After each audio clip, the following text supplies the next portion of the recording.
เสาร์มื้อนี้บรรยากาศดีหลายนี่พบกับรายการเซียนแม็กการเกษตรเราสิพามาเบิ่ง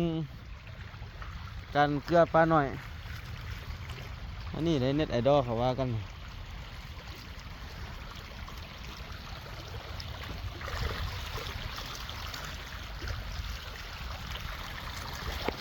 ปลาหน่อยของเฮามื้อนี้ฮาวหลาย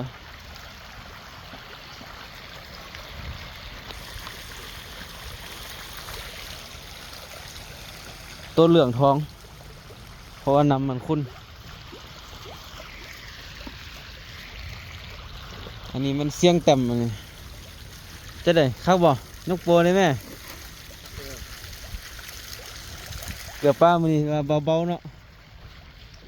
ขายปลาหมดแล้วก็เกลือปลาเบาๆมื้อละ2 เปา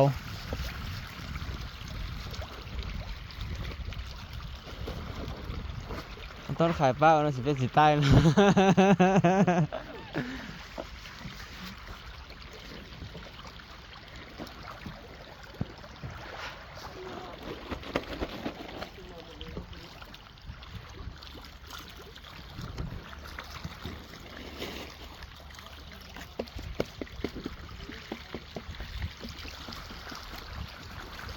ปลาก็ใส่ประมาณ2-3 นิ้วแล้วพี่น้อง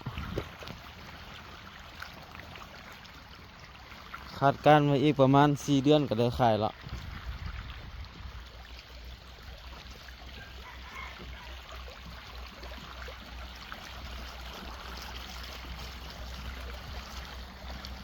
สุดแล้วขายหมดประมาณ2 อาทิตย์แล้วก็มาลงปลาใหม่อีกลงไล่กันมาได้ประมาณ2-3 อาทิตย์แล้วปลาหน่อยนะ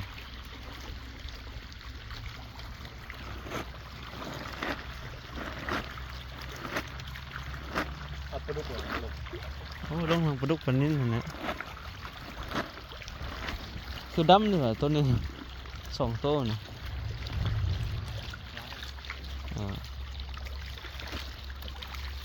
ใช่วิตามินวะใช่วิตามินมัน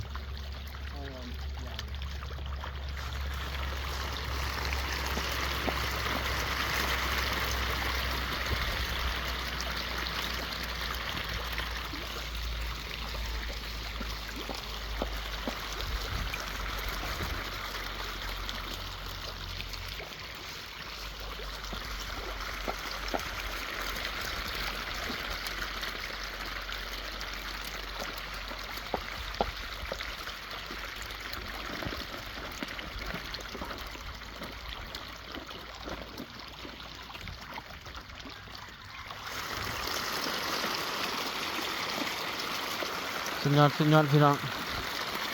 ในต้นนี้พ่อขายเลยต้นนี้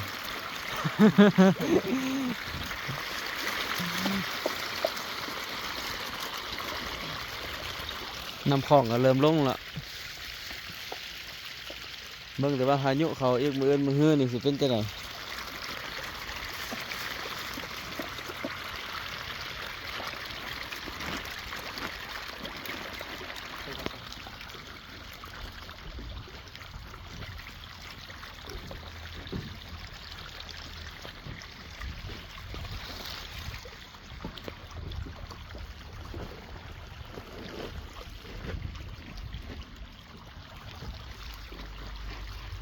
บรรยากาศตอนเช้าประมาณ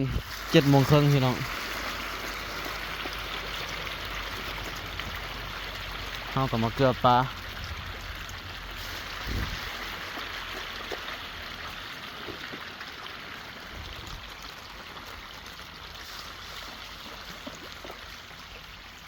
เทคนิคการเกลือปลาก็คือตักมาโอ้นึงแล้วก็เอา4 นิ้วเฮาคดวึดไปวึดมาพี่น้องง่ายๆเดี๋ยวเสียงเต็มสิสาธิตให้เบิ่งขั้นแรกก็ตักออกมาเอา4 นิ้วติดกันดีๆแล้วก็คดวนให้มันทั่วๆเนี่ยจังสี่ล่ะเฮ็ด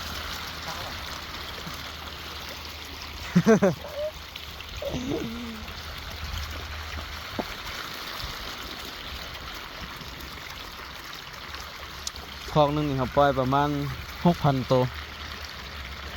5,000ปลายหา6,000ตัวมันจะได้อยู่ประมาณ3-4ต้น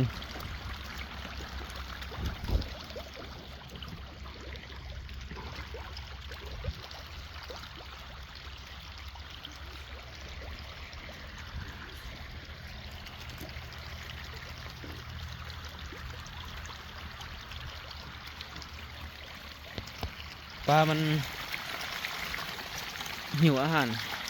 มันจะลอยตีขึ้นมาแล้วนี่นะปลามันแข็งแห้งนี่นะวิตามินเอฮอตเซตนะ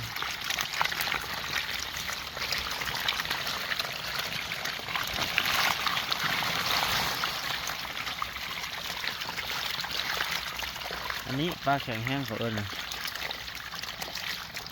เอาซับนี่เลยพี่น้องเอาขอบใจทุกคนหลายๆที่ติดตามเบิ้งมื้อนี้บรรยากาศก็ครึมๆคือฝนสิตกจังไดน่ะ